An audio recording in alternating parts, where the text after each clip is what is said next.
আসসালামু আলাইকুম। অহন আমি দাঁড়াইয়া আছি গোমা ফেরিঘাটে। একসময় এইখানে আসিল মানুষের কোলাহল, গাড়ির যানজট আর কত ব্যস্ততা। অহন আর আগের মতো কিছুই নাই। ব্রিজ হওনের পর সবাই ব্রিজ দিয়া যাওয়া আসা করে, তাই ফেরিঘাটটা উইয়া গেছে নীরব আর শান্ত। যে ঘাটে আগে দিন রাইত মানুষের ভিড় আসিল, অহন ওইটা শুধু স্মৃতি হইয়া রইছে।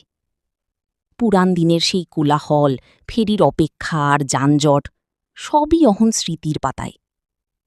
গোমা ফেরিঘাট অহন শুধু একটা ঘাট না, এইটা আমাকে অনেক স্মৃতি আর ভালোবাসার জায়গা। মোহাম্মদ মনিরুজ্জামান, বাকেরগঞ্জ অ্যালবাম, বাকেরগঞ্জ, বরিশাল।